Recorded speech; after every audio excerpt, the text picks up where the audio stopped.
Welcome to Sports Night in Quarantine. I'm Delaney Vera, and today I'm joined by Andy Hewling, all the way from Texas, where he's working at Pine Cove Summer Camp. Andy, what's your role there? Yeah, so I'm working as program videographer for Pine Cove Silverado, which is the second through fifth grade camp there. And Pine Cove has been something that I've been involved with over the past 2 summers.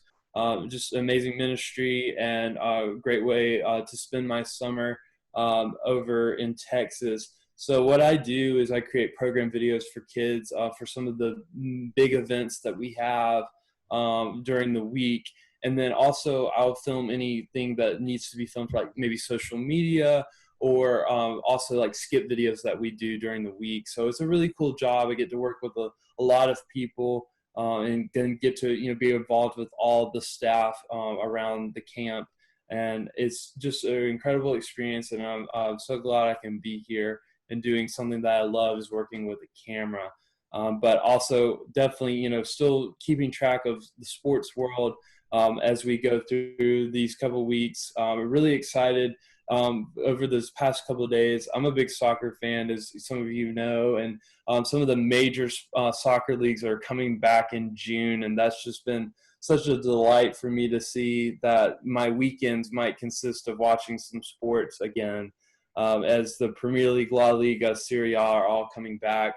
And it's been great to hear that. But yeah, I'm doing well. And how about you, Delaney? I'm doing great. Like you said, it's so reassuring that all of these leagues are releasing plans. And like you said, soccer already has a definite start date. And along the same lines, NBA is working on their bubble plan, so is NHL.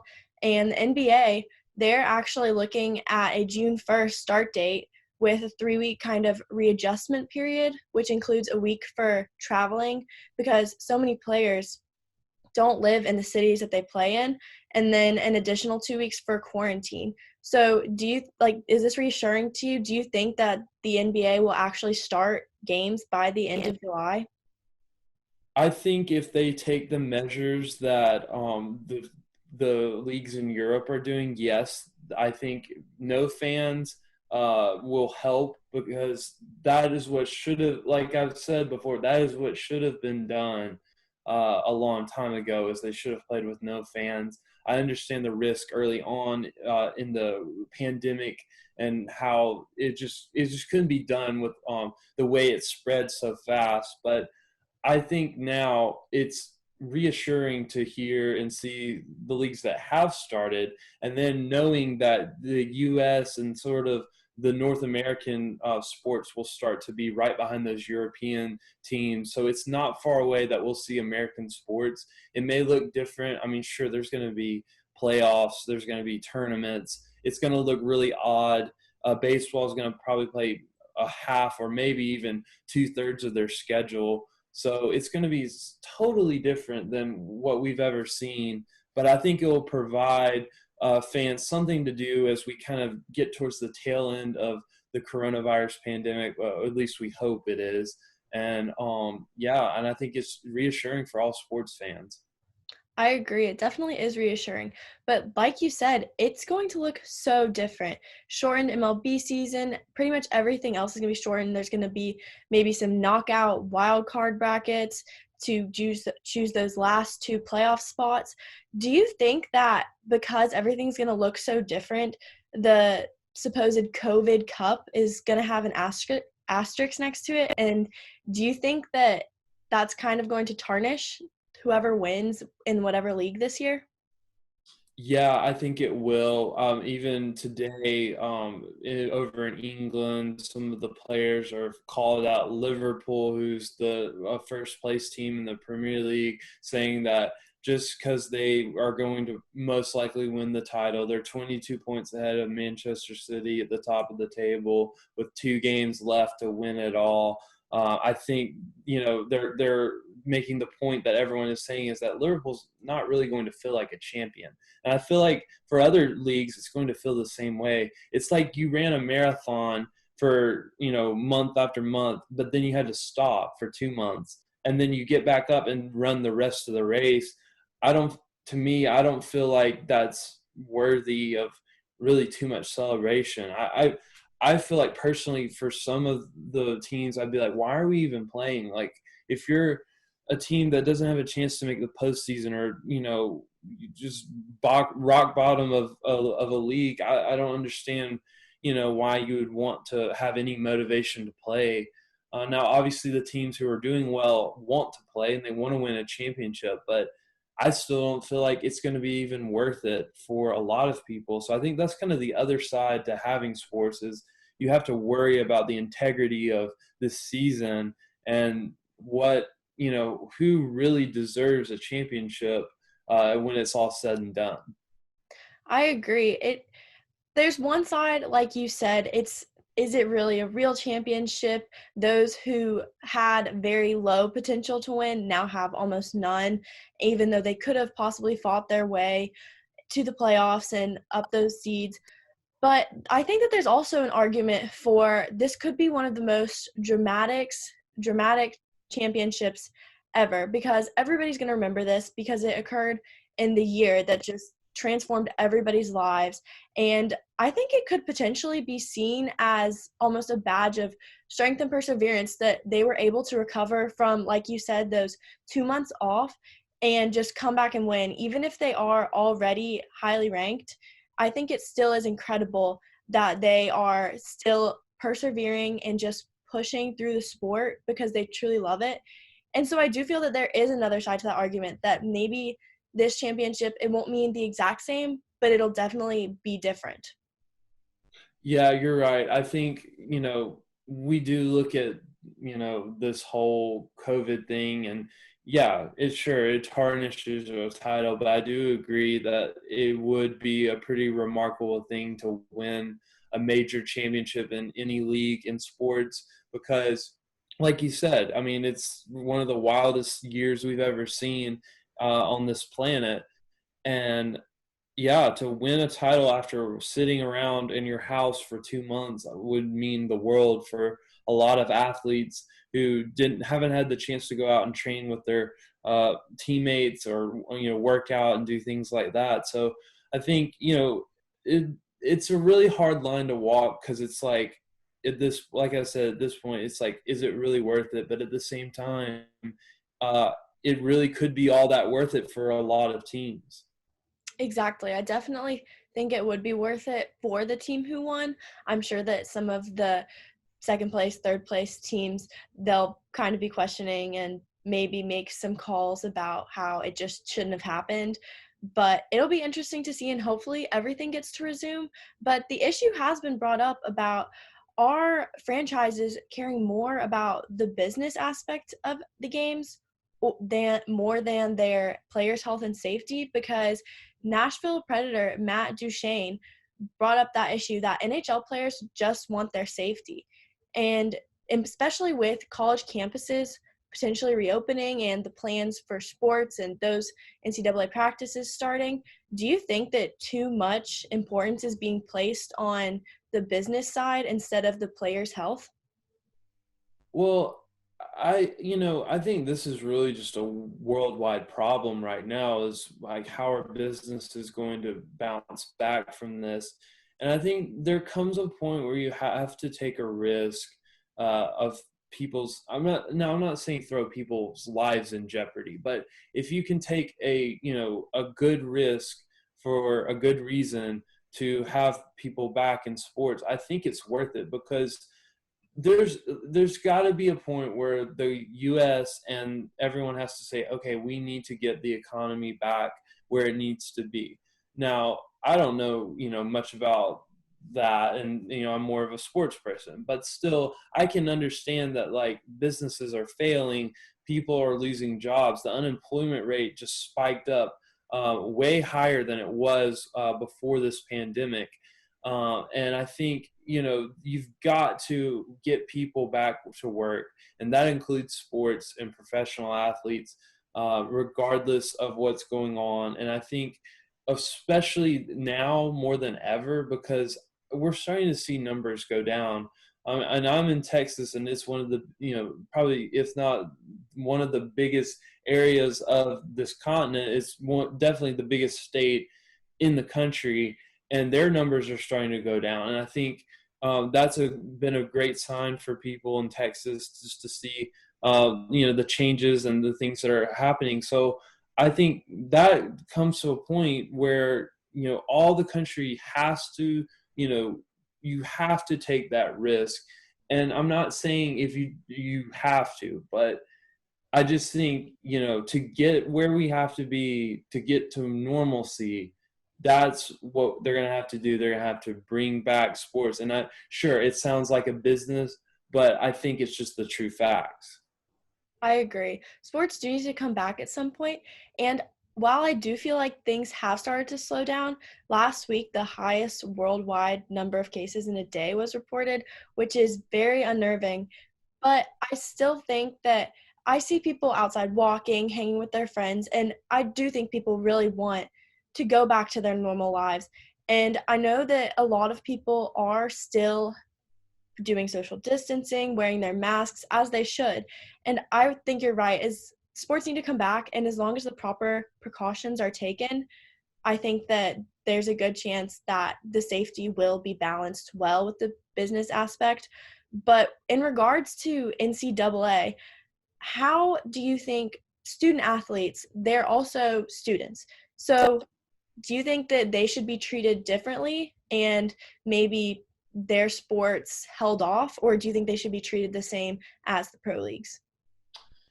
I think, I guess it's a little bit of an opinion, but like, I would say they need to be treated differently just because they are under an institution, not they're not under a, pro team. They're more, they're under their university's guidelines. I think the NCAA, of course, is the kind of leading the charge, but I think also, the university, the athletic departments of each team should have some say in what goes on or on their campus, whether there needs a social distance while they train, or what that needs to look like as far as, things in that area. But I think, when you're dealing with 18 to 22-year-olds, I think there needs to be a little bit more supervision than a professional athlete who's out on his own.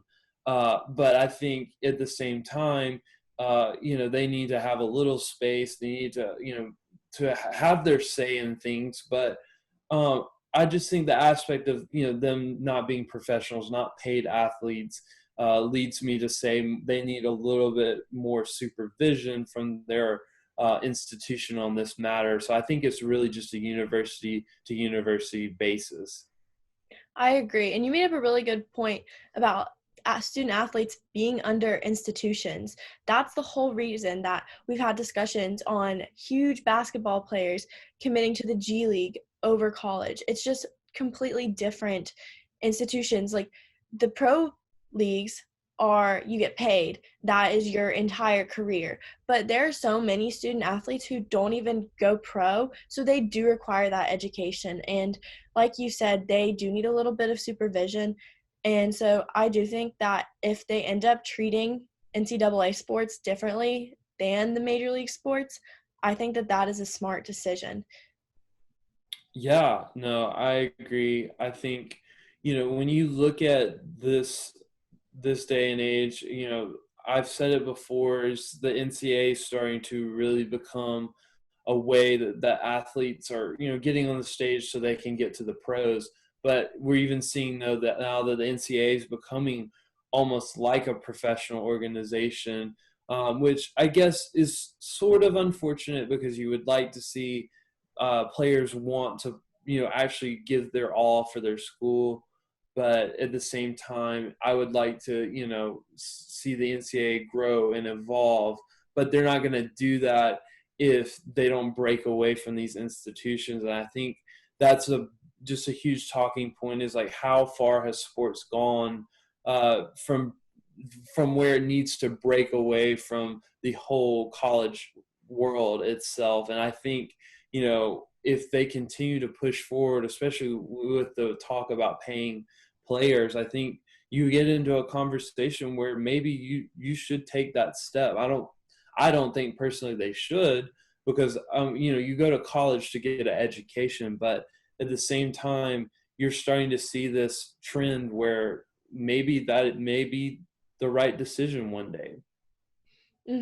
Yeah, the NCAA is definitely making some changes, like you said, with athletes being able to get paid for endorsement deals. They're taking huge steps, and honestly, who knows what they're going to look like in several years, because they're just keep thinking forward and moving up and trying to present a competitive opportunity against pro leagues. And with that comes just the athletes being more than just student athletes, and the importance increases on that athletic side of everything. But with Auburn just announcing today that their second summer session is going to be on campus, and with the NCAA announcing that the first week in June, along with the SEC, that practices will be an option, do you think that that provides a lot of hope that classes are going to resume in August on campus? Yeah, I think obviously now that they made that call, I think that is a great sign for the university and for athletics. I mean, obviously, it's going to depend on what other schools are doing as far as having competition, but that does provide a good sign for Auburn because they are able to be back on campus starting June 1st, which is not far away, and they can practice all summer, maybe take some summer classes depending on what those guys are doing.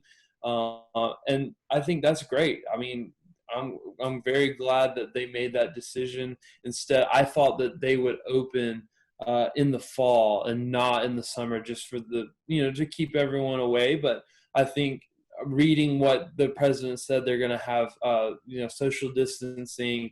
They're going to do all that they can to make sure that people are safe during those classes. Even some professors have the option to stay online. I know the business school will still be online because I'm scheduled to take a business class, and they announced that they would be online for the second half, which I'm all for that. I'm okay with that. Not a problem. So I think the university is moving in the right direction as far as that case goes. I agree. They really are moving in the right direction, instilling some hope. And it's really generous of them to have those options for some classes to be in person and some to be online. Because I know I've been taking classes here in Georgia, and it's so nice to be able to take them remotely from my house while also getting credit. And I think that that is incredible that Auburn has been such forward thinkers in that case. And I agree, it does provide a lot of hope for the upcoming school season. But speaking of Yeah, Auburn no, sports, Auburn just lost potential transfer Mack McClung from Georgetown. He announced recently that he is going to be going to Texas Tech. Were you really thinking that he was going to choose Auburn, or did you have a feeling that he just mentioned us as a kind of courtesy?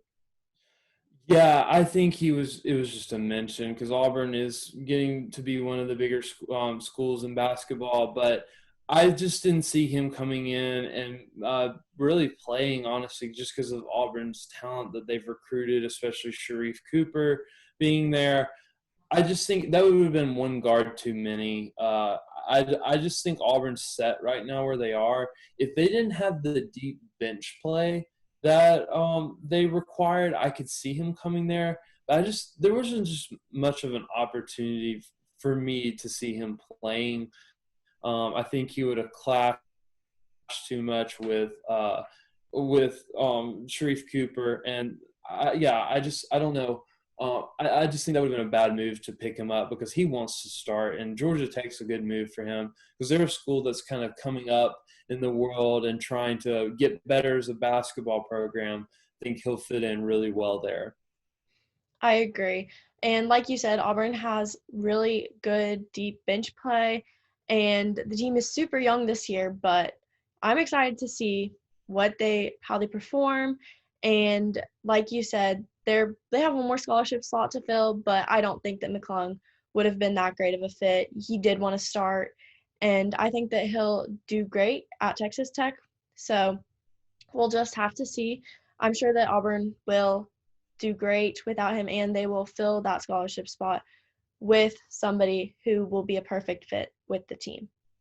Yeah, and they could even also they could hold on to that scholarship and maybe give it to someone on the team possibly. So that is also an option for them. Exactly.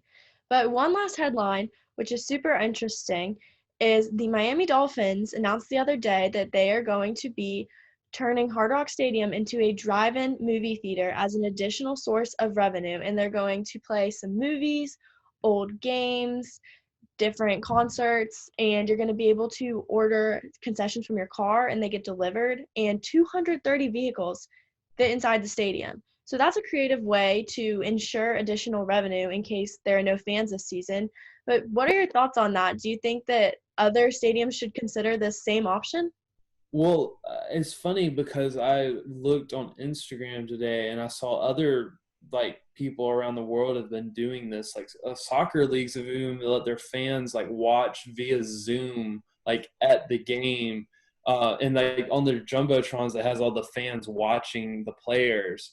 And it's also I've seen like drive-in soccer games, stuff like that, or drive-in movies with like stadiums around the world, like, just like that. And I think that's such a cool idea that you can, I guess all be together but still be social distance in your car.